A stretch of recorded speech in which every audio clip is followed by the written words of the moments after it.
Hello friends, welcome back to my channel CA knowledge world.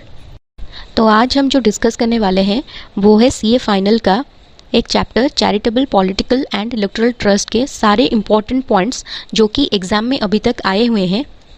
इसको हम revise करेंगे मेरे हैंड रिटन नोट से। सो स्टार्ट करने से पहले मैं आपको बता देती हूँ कि ये जो सारे पॉइंट्स हैं ये पिछले एग्ज़ाम में ज़्यादातर आए हुए कॉन्सेप्ट्स ही हैं। तो चलिए बिना देरी किए शुरू करते हैं आज का वीडियो। सो फ्रेंड्स, चलिए स्टार्ट करते हैं पॉइंट नंबर 1 से। दोस्तों, जैसे कि आपको पता है trust can claim exemption under section 11 से लेकर 13 तक।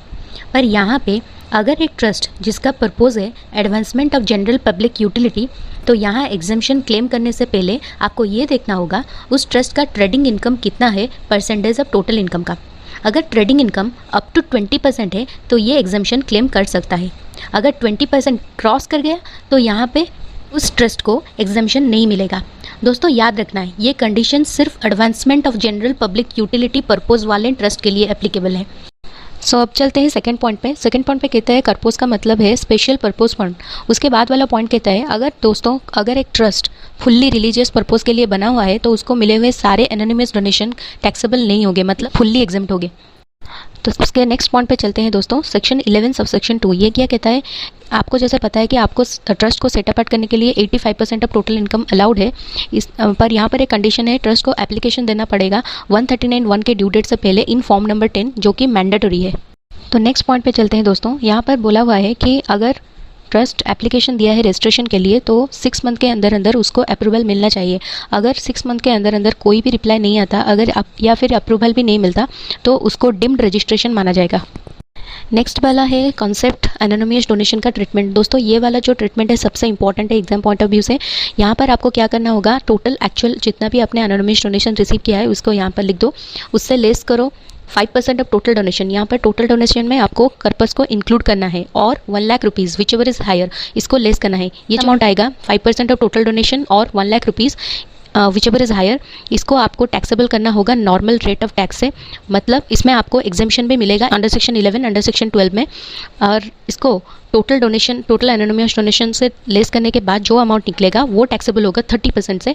एंड यहाँ पर आपको कोई भी एग्जम्पशन का बेनिफिट नहीं मिलेगा अंडर सेक्शन 11 एंड 12। दोस्तों, नेक्स्ट वाला पॉइंट कहता है application for registration under section 12AA आप फाइल नहीं कर सकते बिफोर फॉर्मेशन ऑफ ट्रस्ट। उसके बाद वाले पॉइंट पे आप देख सकते हैं कि पॉलिटिकल पार्टी के जो ड्यू डेट है आप हमेशा 139(4)B के हिसाब से ड्यू डेट देखेंगे। नेक्स्ट पॉइंट कहता है कि पॉलिटिकल पार्टी के हैंड्स में कौन कौन इनकम टैक्सेबल होंगे और कौन कौन से इनकम एग्जेम्प्ट होंगे। तो पहले देख लेते हैं टैक्सेबल कौन कौन से इनकम होंगे। फर्स्ट, बिजनेस इनकम टैक्सेबल होगा। अगर पॉलिटिकल पार्टी को कैश डोनेशन मिला होगा 2000 से ज़्यादा तो वो भी टैक्सेबल होगा। अगर पॉलिटिकल पार्टी को कुछ भी इनकम मिला होगा मतलब कुछ भी डोनेशन मिला होगा डोनर से 20,000 रुपीज़ से ज़्यादा और वो political party books of accounts maintain नहीं किए होंगे तब वो अमाउंट उनके हाथ पे टैक्सेबल हो जाएगा। एग्जाम्प्ट क्या क्या होगा उनके हाथ में? हाउस प्रॉपर्टी वाला इनकम एग्जाम्प्ट होगा, अदर सोर्स वाला इनकम एग्जाम्प्ट होगा एंड वॉलंटरी कंट्रीब्यूशन कुछ भी रिसीव किया होगा तो वो भी एग्जाम्प्ट हो जाएगा। नेक्स्ट पॉइंट देखते हैं इलेक्टोरल ट्रस्ट के बारे में। ये कहता है इलेक्टोरल ट्रस्ट को एग्जम्पशन मिलता है सेक्शन 13B में।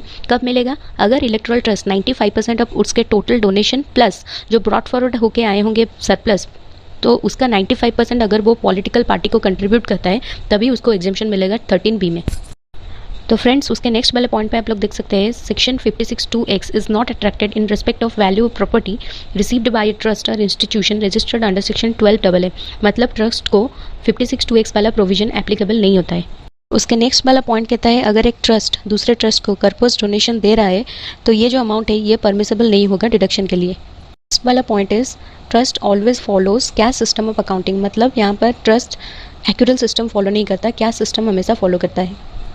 नेक्स्ट पॉइंट कहता है अगर कोई भी ट्रस्ट को कर्पस डोनेशन मिलता है बाय वे ऑफ चेक हो या फिर कैश हो या कोई भी मोड हो, ये इंक्लूडेबल नहीं होगा इसके टोटल इनकम में under section 11(1) subsection D। Next point कहता है गवर्नमेंट ग्रांट जो कि ट्रस्ट को मिलता है ये हमेशा टैक्सेबल होता है कि ट्रस्ट के हाथ में, पर अगर ट्रस्ट को कर्पस के लिए पैसा मिला है मतलब डोनेशन मिला है तो ये हमेशा एग्जेम्प्ट होगा ट्रस्ट के हाथ में। 15th point we have already discussed. Next चलते हैं 16th पॉइंट पे। ये कहता है ट्रस्ट के long term capital gain computation के टाइम उसको इंडेक्सेशन वाला बेनिफिट अवेलेबल नहीं होगा।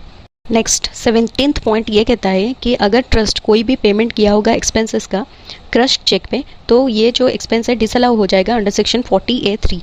नेक्स्ट पॉइंट ये कहता है कि अगर एक ट्रस्ट मनी सेट अपार्ट करके रखा हुआ है किसी भी प्रोजेक्ट के लिए, अगर वो प्रोजेक्ट कंप्लीट हो जाता है with low cost then estimated, तो जो बैलेंस अनयूटिलाइज्ड अमाउंट होगा वो उसके हाथ पे टैक्सेबल नहीं होगा। नेक्स्ट दोस्तों, एग्जाम पॉइंट ऑफ व्यू से सबसे इंपॉर्टेंट वाला होता है ये एग्जिट टैक्स कैलकुलेशन। दोस्तों एग्जिट टैक्स का रेट होता है 30% प्लस 12% जो सरचार्ज अमाउंट और 4% सेस। तो ये हमेशा 30% प्लस 12% प्लस 4% ही रहेगा और ये कैलकुलेट होगा under section 115 TD। So friends, हमेशा याद रखना एग्जिट टैक्स कैलकुलेशन के टाइम जो लायबिलिटी लिया जाएगा वो हमेशा एसेट एंड लायबिलिटी लिया जाएगा। सो नेक्स्ट पॉइंट पे चलते हैं दोस्तों। ये कहता है कि जो एग्जिट टैक्स कैलकुलेशन के टाइम पे हम लोग लैंड एंड बिल्डिंग का फेयर मार्केट वैल्यू लेते हैं, वो हमेशा ओपन मार्केट वैल्यू और stamp duty value whichever is higher होगा वही लिया जाएगा। सो दोस्तों एग्जिट टैक्स कैलकुलेशन के टाइम एक बात याद रखना, एनी प्रॉपर्टी इंक्लूडिंग लैंड अगर अक्वायर किया गया होगा before the financial year in which registration under section 12AA was acquired by the trust, तो वो कंसिडर नहीं किया जाएगा एग्जिट टैक्स के लिए। नेक्स्ट पॉइंट पे आप देख सकते हैं कि एग्जिट टैक्स कैलकुलेशन करने के टाइम पे आप जो fair market value of total asset लेंगे उसमें दिए गए होंगे अगर TDS बैलेंस, तो आपको वो TDS बैलेंस को नहीं लेना है। Last but not the least, ये पॉइंट कहता है कि exit tax should be deposited और paid within 14 days from the date of merger. अगर ट्रस्ट मर्ज हो रहा है और किसी ट्रस्ट के साथ, तो उसके 14 days के अंदर अंदर एग्जिट टैक्स डिपॉजिट करना होगा या फिर पेमेंट करना होगा। सो फ्रेंड्स, ये वीडियो बनाने का पॉइंट ये है कि यहाँ पर हम लोग सिर्फ और सिर्फ एग्जाम पॉइंट ऑफ व्यू से जो रिलेवेंट कॉन्सेप्ट है जो कि बार बार एग्जाम में पूछा गया है वही कवर कर रहे हैं। तो इससे पहले आपको क्या करना होगा, इस चैप्टर का पूरा नॉलेज लेना होगा, उसके बाद ही अगर आप ये वीडियो देखेंगे तो एग्जाम पॉइंट ऑफ व्यू से आपका जो इंपॉर्टेंट पॉइंट से कवर हो जाएगा। तो आई होप कि ये वीडियो आपको हेल्पफुल होगा। अगर वीडियो अच्छा लगा है तो अपने दोस्तों के साथ शेयर कीजिए वीडियो को लाइक कीजिए एंड चैनल को सब्सक्राइब कीजिए। जय श्री राम।